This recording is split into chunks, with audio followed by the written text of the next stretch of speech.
हमने कहा कौ बजरंग बली, टिकट ही नहीं है, रुपया भी नहीं, अब कैसे चलेंगे?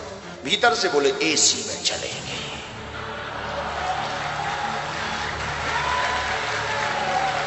अब जब उन्होंने ही कहा तो क्या करें, हमने भी पढ़े लिखे तो थे ही। एसी A1 डब्बा पड़ा, A1 रेलगाड़ी आई, रात का समय, चढ़ गए, खोले। फिर टीटी आया, आज भी हमें याद है, अमर सिंह, टिकट। हमने कहा टिकट होती तो यहां खड़े होते, भाई साहब कहकर तुम जगाते, हम सीट पर होते। होने लगा, तब आयु हमारी यही कोई 14 साल 15 साल की। होने लगा कि ये कोई बच्चा है, बेटा ये एसी का डब्बा है, आगे ट्रेन रुकेगी, जनरल में चले जाना। उसने हमको ये सलाह दी, लेकिन हम सलाह किसकी माने? हमने कहा एसी में ही, जनरल में ही जाना होता तो एसी में आते। तब तो फिर वो अंग्रेजी बोलने लगा टीटी। 1250 रुपए, 1250 रुपया फाइन लगेगा, 6 माह जेल होगी, रुपया भरना पड़ेगा, ये वो दुनियादारी।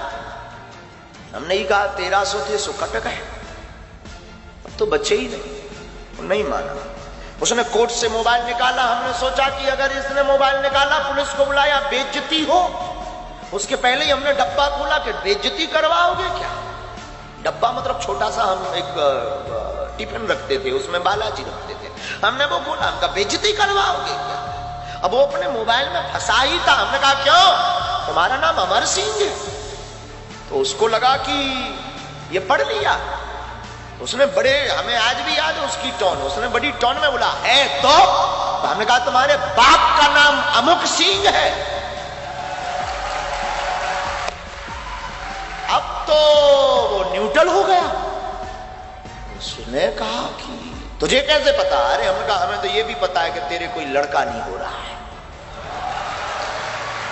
ये भी पता है कि तेरी लुगाई का नाम सविता है। सब बोल्ड आउट, मोबाइल अंदर वापस। धीरे से कहता है बिहार के होगा।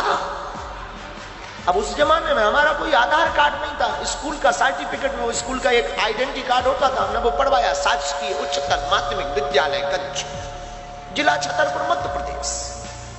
हमने वो पढ़वाया। वो बोला तुझे कैसे पता? हमने कहा 10 साल से हैरान हो, तुझे कैसे पता? हमने टिफिन खोला, सब बप्पा के डब्बा का चमत्कार।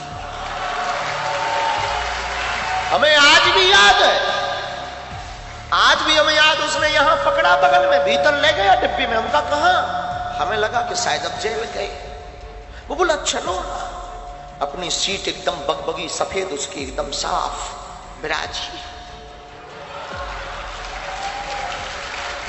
हम भी वृंदावन के थके हुए धरे थे, हमने भी दोनों पांव पसारे बैठ गए।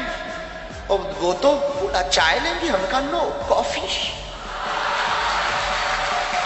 चाय कौन पिए, चाय कौन पिए? फिर टिकट देखना बंद, पूछ कौन रहा कि हम कहां से चढ़े और कहां उतरेंगे। उसका तो दिमाग खराब। सुबह 6 बजे जब झांसी रेलवे स्टेशन आई, गुरुजी हमका जा पुत्र होगा।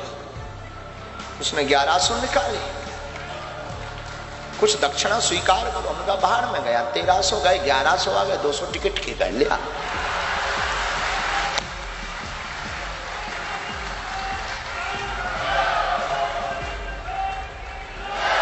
ये 14-15 साल में ही कर चुके थे कांड। अब ऐसे कोई कांड नहीं है, हो गया। तो किसी ने हमसे पूछा था कि आप बिना टिकट ट्रेन में पकड़े गए। हमने कहा ये तो किसी को बता ही नहीं कि हम 1100 लेकर उतरे थे। वैसे आज भी वो हमारा चेला है, भगवान की कृपा से उसके बेटा भी हो गया है 5-6 साल का। और अभी आप रुकिएगा, उसकी आयु पूछिएगा, 52 साल में बेटा हुआ है। आज भी वो दक्षिण रेलवे में हमारा चेला है, बिहारी आदमी हमारा चेला। उस दिन के बाद जब बेटा हुआ, वो हमारा फिर आना जाना उसका शुरू हो गया। हम भी झांसी से ट्रेन से उतरे हो, बस पर बैठकर बागेश्वर में आना जाना उसका शुरू हो गया। अब एक दिन वो कह रहा था हमसे कि आपके जैसा कोई दिखता है तो हम टिकट चेक नहीं करते गुरुजी। और हमने उसको ये एडवाइस भी दी कि सुन, चेक करना भी मत, वो तो हम थे जो 1100 लेकर उतरे।